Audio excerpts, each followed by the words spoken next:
बोलिए श्री प्राणनाथ प्यारे की जय। जय। प्रथम लागू दो चरण को, धनी ना छुड़ायो छिन। लाख तली लालेड़िया, मेरे जीव के ही जीवन। इन पाँव तले पड़ी रहूं, धनी नजर खोलो बातुन। पलना वालू निरखूं नेत्रे, मेरे जीव के ही जीवन। मेरे जीव के ही जीवन। प्रणाम जी। प्रणाम जी। प्रणाम। प्रणाम जी सुंदर साथ जी। आज शोभा देखने का प्रयास करते हैं। लालदास महर्षि की वृत्ति स्टार्ट करते हैं और उनमें जो परम धाम का वर्णन है उन शोभा को देखेंगे। जी दीदी तीसरे प्रणाम प्रकरण जी। से शुरू कर रहे हैं। प्रणाम जी। तीसरे प्रकरण से शुरू कर रहे हैं। श्री धाम लीला का वर्णन लिखा है। परम धाम की लीला का सुंदर वर्णन। कहूं आगे मोमिन की जो कहावत हक हुक्म, ये द्वार हक सुभान के पहले खोल दिखाया तुम। ये वृत्ति लालदास महर्षि कृत वृत्ति कहलाती है, पर इसमें महामती जी की छाप है। कहूं आगे मोमिन की जो कहावत हक हुक्म। महामती जी कह रहे हैं कि अब मोमिनों के आगे मैं शोभा का वर्णन करता हूँ। कौन सी शोभा? जो हक का हुक्म मुझसे कहला रहा है। ये द्वार हक सुभान के पहले खोल दिखाया तो। द्वार कौन से? परम धाम के द्वार। परम धाम के द्वार आपके वास्ते खोल के दिखाए जा रहे हैं। कहूं आगे मोमिन के जो कहावत हक हुक्म, ये द्वार हक सुभान के पहले खोल दिखाया तो। जी, जब हम हुक्म कहते हैं ना माता जी, तो ये हुक्म राज्य के ही स्वरूप होते हैं या फिर सिर्फ उनकी आज्ञा होती है कि क्या क्या होती है ये राजी का ही अंग है, राजी से अलग नहीं है। राजी का जी हुक्म, ये तो खेल ही हुक्म का है। जी। तो जो राज्य के आवेश बोले या फिर, क्योंकि जब हम हुक्म बोलते हैं ना तो सीधा दिमाग में हुक्म नाम सुनते ही सीधा दिमाग में आते हैं हुक्म के स्वरूप बसरी सूरत ही आते हैं मेरे तो दिमाग नहीं में। नहीं नहीं, मूल स्वरूप राजी के हुक्म से, यानी हुक्म यानी उनकी इच्छा। जी राजी की जो इच्छा है उसका वर्णन हो रहा है। जी इस शब्दातीत थे कहे भूम ठोर अद्वैत, तहां शब्द क्यों पहुंचे ही आकार बैठा बीच द्वैत। जो अपना आकार है, ये शरीर है, इस द्वैत प्रेमी में बैठा है, जहाँ पल पल माया मोह अहंकार इन्हीं रिश्तों में है। और अपने को वर्णन करना है हद बेहद के पार, अद्वैत भूमिका, इश्क की भूमिका, जहाँ पर जर्रे जर्रे में आप श्री जी का खुद का ही व्यक्त स्वरूप है। तो वहां तक शब्द कैसे पहुंचेंगे?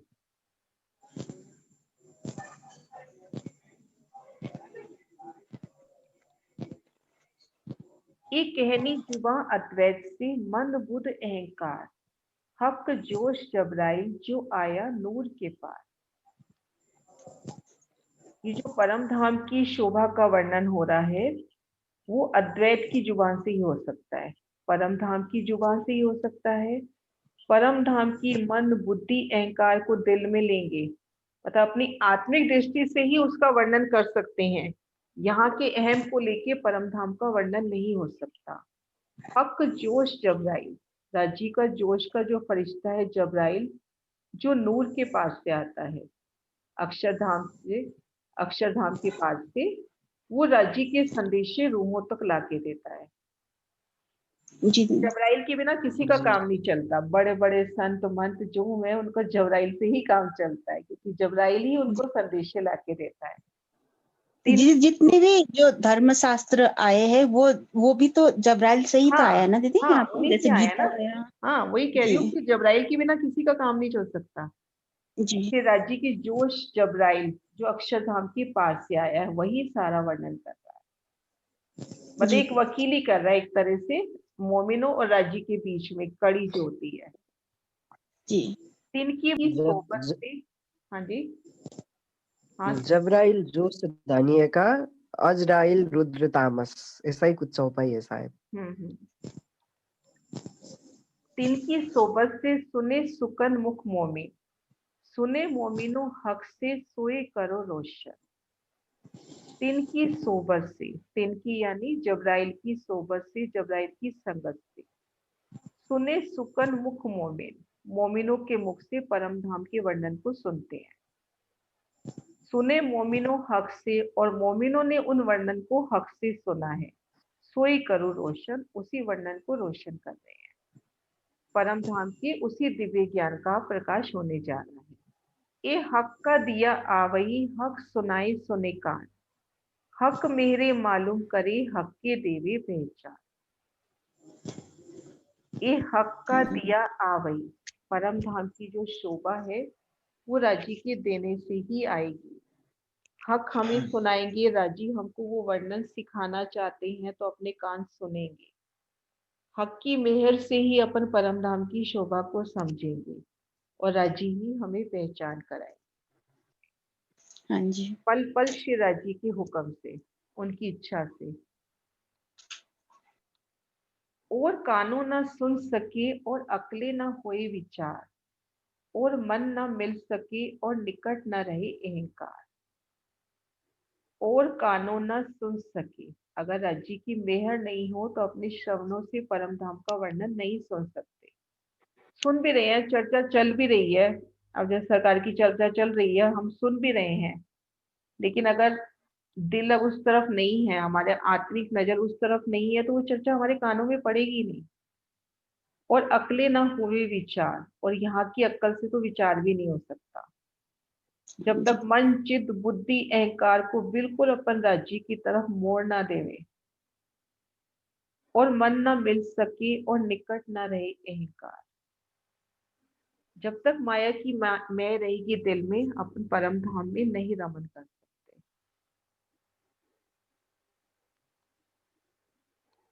हक की खुदी आवही तब फिरिए गलियों धाम, हक हादी रूहों बिहार हुई पूर्ण मन का। परिक्रमा ग्रंथ उतरने से पहले खिलवत की आया प्रकरण, पर भी खिलवत में ज्यादा पूरा सुंदर मैं है जो। मारने का प्रकरण आए पहली 4 3 4, कि किस तरह से हक की खुदी को लाना है, हक की मैं को लाना है। तो जब हक की खुदी आ जाएगी, हक की पहचान हो जाएगी, निस्बत की पहचान हो जाएगी, तब जाके परम धाम की गलियों में घूमेंगे। राजी श्यामा जी सखियों के संग 7 वनों में लीला विहार करेंगे, बट पीपल की चौकी में हिंडोले झूलेंगे, फूल बाग में फूलों के आनंद लेंगे। वो तभी होगा ना जब हमें निस्बत की पहचान हो जाएगी हाँ जी शिवाजी के साथ अपने अद्वैत स्वरूप की। जब अपने अस्तित्व का बोध हो जाएगा ना कि मैं राज्य से अलग नहीं हूँ, उनके ही धाम हृदय का व्यक्त स्वरूप हूँ, सागर और सागर की लहरें। जी ये साधन साधना हो वही और न कोई उपाय, सुपन आकार बैठ के नूर पार बिहार दिखाए। ये पूरी चितवन के ऊपर है चौपाई, कि तन में रहते हुए अपने को सुरता से परम धाम के 25 पक्षों में रमन करना है, और यही साधन साधना है।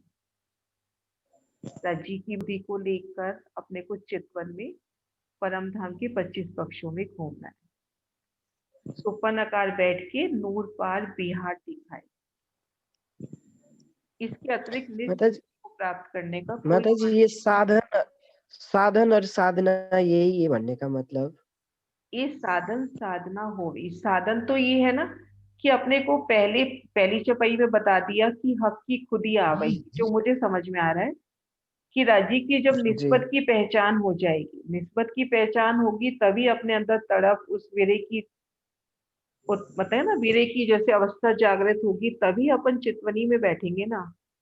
तो ये साधन साधना, जब तक जी अपनी आंतरिक नजर को, अपन अपनी आत्मिक नजर को, अपनी रूह की नजर को परम धाम की ओर नहीं मोड़ेंगे, तब तक हम परम धाम के 25 पक्षों को कैसे देख पाएंगे।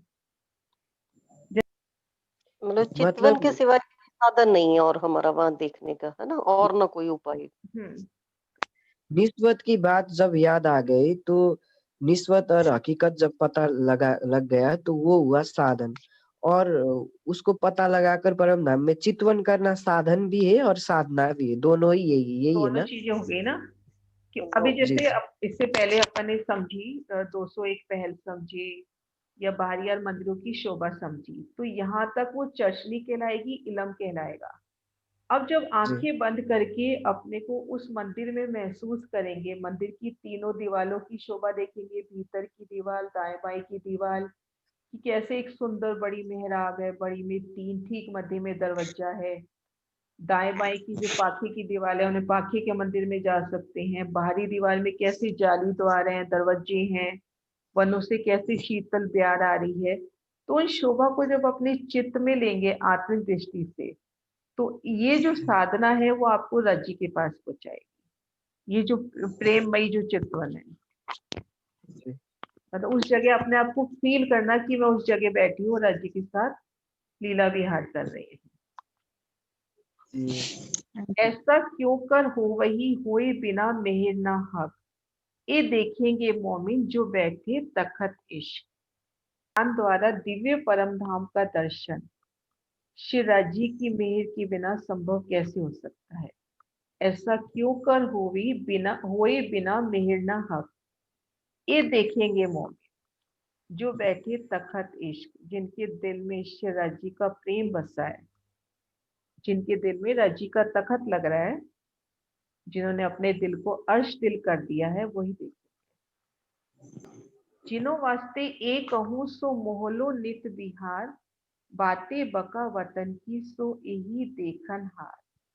उन्हीं मोमिनों के वास्ते परम धाम की लीला का, शोभा का वर्णन फेर फेर हो रहा है। उस वतन को देखने वाले यही मोमिन है। इन्हों पर हक सुभान की पल पल कसरत मेहर, तो धाम लीला की बीतक कहलावत फेर फेर। रास ग्रंथ से ही परम धाम के 25 पक्षों की बात शुरू हो गई थी। जी परिक्रमा ग्रंथ में पूरे परम धाम के 25 पक्षों की शोभा। श्रृंगार में 2 प्रकरण आ गए, एक में नौभम 10वीं आकाशी के सुख, और एक में पूरे परम धाम के सुख की शोभा आ गई। फिर ये लालदास महाराज जी की बीतक में बिल्कुल बारीकी से एक एक पक्ष की लीला को सामने जाहिर किया, उन लीलाओं को सामने रख दिया। परम धाम में जो लीलाएं होती हैं उनको खुलकर इन वृत्ति में लिख दिया। तो इन्हों पर हक सुभान की पल पल कसरत में, तू धाम लीला की बीतक कहलावत फेर फेर। ये मेर शब्दातीत है मूल स्वरूप ऊपर रूहन, जो हजूर में बैठिया तहां से आए ऊपर मोमिन। ये जो मेहर है शब्दातीत है, इनको शब्दों में नहीं ला सकते, पल पल उनकी मेहर कोट गुनी बढ़ रही है। मूल स्वरूप ऊपर रूहन, शिराजी श्यामा जी की रूहों के ऊपर ये मेर शब्दातीत है। जो हजूर में बैठिया, जो मूल मिलावे में उनकी चरणों तले बैठी है, तो उनके ऊपर, उनके लिए ये परम धाम की लीला विहार का वर्णन फेर फेर हो रहा है। हुआ वक्त उठने का तो नजर आई साइब, तो धाम गलियों में रमी यही उठने की क्या। उठने का वक्त हो गया तो नजर आई साइब, तो आखिर का समय भी हमें नजर आ रहा है। तो धाम गलियों में रमी, यही हमारी आत्म जागृति है, यही उठने की क्यामत, यही आत्म जागृति वही है ना, कि हम परम धाम में अपने आप को महसूस करें, परम धाम के 25 पक्षों में खुद को महसूस करें, श्री राजी श्यामा जी के स्वरूप श्रृंगार को फिर अपने दिल में लेवें, उनकी संग रमन करें परम धाम के 25 पक्षों में। ये जो बका बात बारीकियां जो इत होत जाहे, सो सुपन आकाश से निकसत है बाही। ये जो बका बात बारीकियां, जो परम धाम की जो गुज रहस्य हैं, वो यहाँ जाहिर हो रहे हैं। और दिव्य तारतम से, तारतम माने की हिकमत से, इस स्वपन आकार में बैठ के भी उन चीजों को हम सुन पा रहे हैं, परम धाम के 25 पक्षों को। ये जो परम धाम के गुज रहस्य हैं वे अब संसार में प्रकट हो रहे हैं। इसी कारण से वह दिव्य तारतम ज्ञान इस स्वप्निक नश्वर शरीर के माध्यम से उच्चरित हो रहा है, निकसत है बाहिर। श्री धाम 9 भौम है, 10वीं है आकाश। एक हीरा एक रस चेतन नूर प्रकाश। श्री रंग महल का वर्णन परम धाम के मध्य भाग में भूमभर ऊंचे चबूतरे पर, भूमभर ऊंचे चबूतरे पर रंग महल की सुंदर शोभा।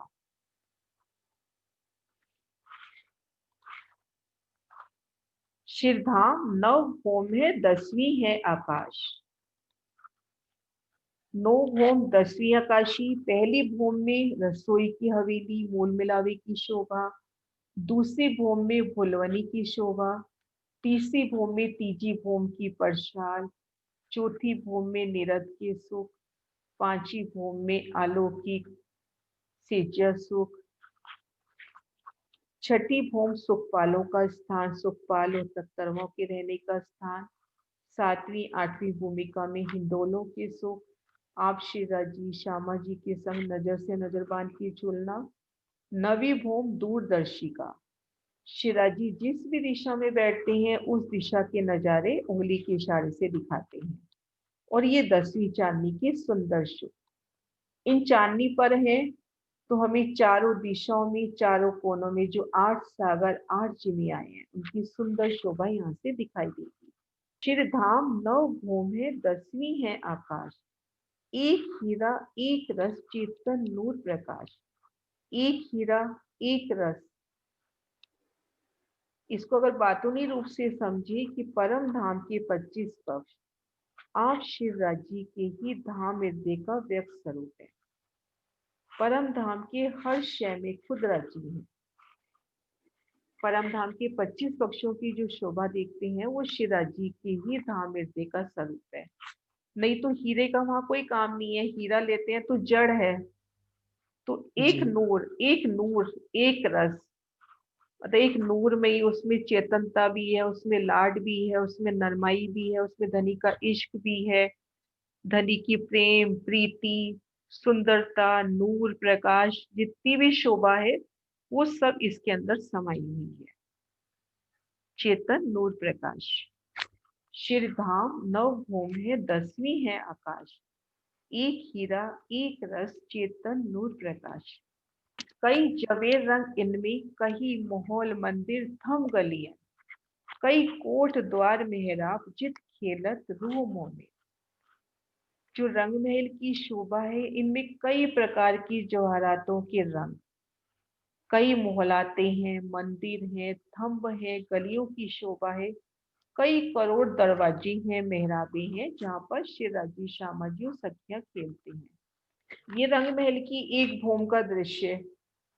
घेर कर 6000 मंदिरों की 2 हारे, इनमें 2 थंबों की हार 3 गलियां, हवेलियों के 36 तिरावे, यहाँ पर मानो फूल बाग खिला है, बेशुमार फुलवाड़ी, 3 चौकों की 3 हारे, सभी में 12-12 हजार मंदिर, चारों कोनों में जल के स्तून जो आकाशी में जाके खुलते हैं। तो इन रंग महल की अगर सिर्फ बात कर रहे हैं तो कितने तो मंदिर हो जाएंगे। 6-6 हजार मंदिरों की ये 2 हारे। इन हवेलियों में जो 36 फिरावे हवेलियां आई हैं इनमें भी मंदिरों की शोभा तो बेशुमार, गिनती नहीं है कोई मंदिरों की, बेशुमार मंदिर रंगों नगों से चिलमिलाते, नूरमयी थम, उनके मध्य सुंदर गलियों की शोभा, फुलवाड़ी की सुंदर शोभा, इन नव चौकों की शोभा और ये जल की स्तून। तो इस तरह से बेशुमार शोभा जिनमें कई प्रकार की जवेरातों के रंग, कोई हवेली फूलों से सजी, कोई जवाहरातों से, कोई हीरे से, कोई मानिक से। एक एक थम की शोभा देखें तो कोई हीरे का है, कोई मानिक का है, कोई पुखराज का है, उनमें भी बेशुमार चित्रामन। कहूँ हवेलियों की गिनती हक सुभान की बख्शीश। बिना निस्बत पावे नहीं जो पड़े 1000 बरिस।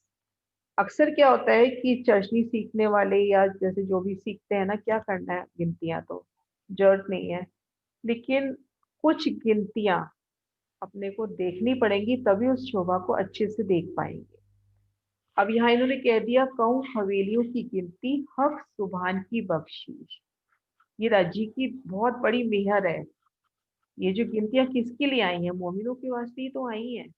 ये नहीं है कि हाँ अपने जी। को नहीं गिनतियों में ही गिनते रहना, गिनते रहता, वो नहीं, लेकिन एक बार अपने को अगर परम धाम की शोभा को बहुत अच्छे से समझना है, तो एक बार तो गिनती में जाना पड़ेगा, उस गिनती को समझ के उस शोभा को दिल में लेना है। उसके बाद गिनती नहीं चाहिए, लेकिन एक बार तो गिनती चाहिए।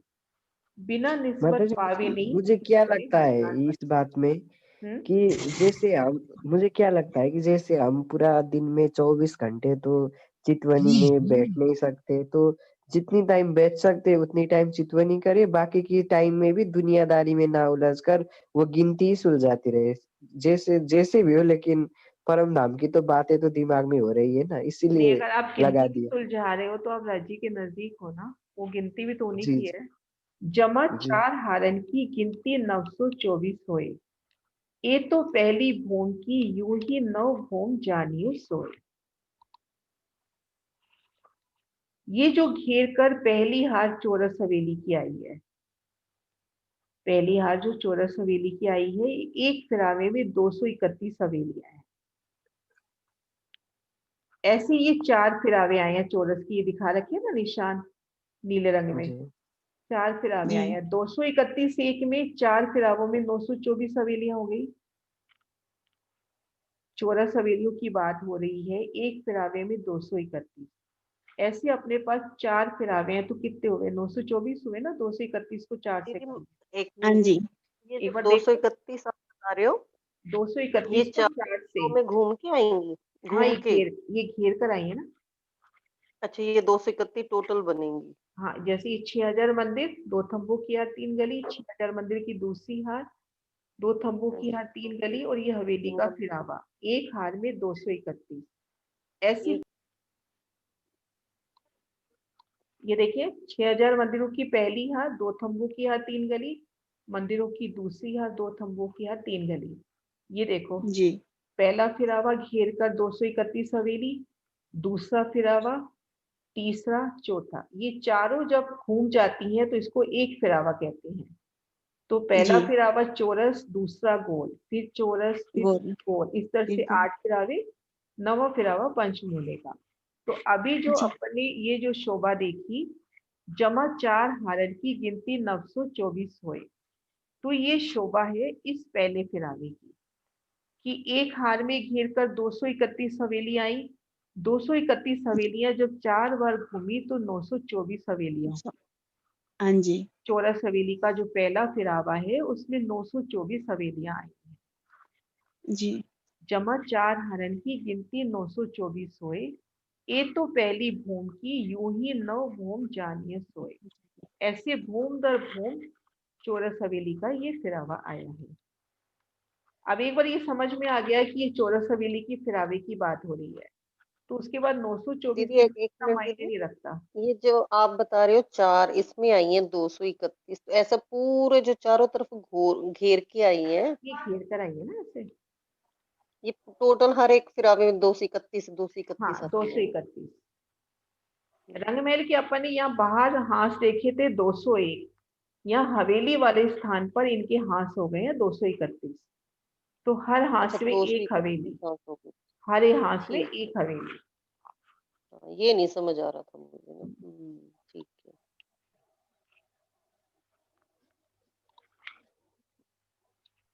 ताकि जमा नव भौम की गिनती ऐसे कही, 8316 और ऊपर भई। अब ये बता रहे हैं 9 भूमों में इस तरह से हवेलियां आएंगी, उन सबकी गिनती कर लो। जी। कहीं कमी 16 भुलवनी की भूम दूसरी की होए, बाकी 8300 कहीं सोए। अब दूसरी भूम में 4 चौरस हवेलियों की 4 हारें, 16 हवेलियों की जगह भुलवनी आती है, तो वहां जी। पर कुछ हवेलियां कम हो जाती हैं। तो ये शोभा दिखाई अपने को कि भुलवनी की वजह से, कि भुलवनी किस स्थान पे आई है, मोटे रूप से ये शोभा दिखाई ना इसमें। जी जी। अब एक हवेली की शोभा कैसी है? हर एक हवेली 80-80 मंदिर शोभान, सो सारों में देखिए करे जुगल स्वरूप विहार। की शोभा, हर एक हवेलियों 80-80 मंदिर शोभान, सो सारों में देखियो करे जुगल स्वरूप विहार, करे जुगल स्वरूप विहार।